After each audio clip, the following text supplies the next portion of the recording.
ইরানের চাবাহার সমুদ্র বন্দর পরিচালনার জন্য তেহরানের সঙ্গে চুক্তি করেছে ভারত। এতে ক্ষেপেছে যুক্তরাষ্ট্র, দিয়েছে নিষেধাজ্ঞার হুমকি। তবে এই হুমকি তোয়াক্কা করে না বলে জানিয়েছে ভারত। বুধবার পশ্চিমবঙ্গের কলকাতায় একটি অনুষ্ঠানে অংশ নিয়ে ভারতের পররাষ্ট্রমন্ত্রী এস জয়শঙ্কর এসব কথা বলেন। তিনি জানিয়েছেন, এই প্রকল্পের কারণে পুরো অঞ্চল উপকৃত হবে। জনগণেরও এটি সম্পর্কে সংকীর্ণ দৃষ্টিভঙ্গি নেওয়া উচিত নয়। মার্কিন নিষেধাজ্ঞার হুমকি প্রসঙ্গে এস জয়শঙ্কর বলেন, আমি এ নিয়ে কিছু মন্তব্য দেখেছি। আমি মনে করি না যে জনগণের এ নিয়ে সংকীর্ণ দৃষ্টিভঙ্গি থাকা উচিত। আপনি যদি চাবাহার বন্দরের প্রতি মার্কিন যুক্তরাষ্ট্রের নিজস্ব মনোভাব দেখেন, তারাও এ বন্দরের বৃহত্তর প্রাসঙ্গিকতার প্রশংসা করেছে।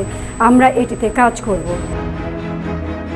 এর আগে গতকাল মঙ্গলবার সংবাদ সম্মেলনে যুক্তরাষ্ট্রের পররাষ্ট্র দপ্তরের উপমুখপাত্র দেবান্ত প্যাটেল ভারতের ওপর নিষেধাজ্ঞার হুমকি দেন।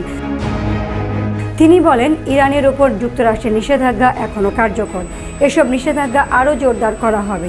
যেসব পক্ষ ইরানের সঙ্গে ব্যবসায়িক চুক্তি করার কথা ভাবছে, তাদের সম্ভাব্য মার্কিন ঝুঁকির বিষয়ে সতর্ক থাকতে হবে। পাকিস্তান সীমান্তের কাছে অবস্থিত চাবাহার বন্দর কৌশলগতভাবে গুরুত্বপূর্ণ। বন্দরটি উন্নয়নে প্রাথমিকভাবে 2016 সালে তেহরানের সঙ্গে চুক্তিতে যায় ভারত। এরপর সোমবার দীর্ঘমেয়াদী এই চুক্তিতে গেল নয়াদিল্লি। ভারতের নৌ পরিবহন মন্ত্রী চুক্তিটিকে ভারত ইরানের সম্পর্কের ঐতিহাসিক মুহূর্ত বলে অভিহিত করেছেন।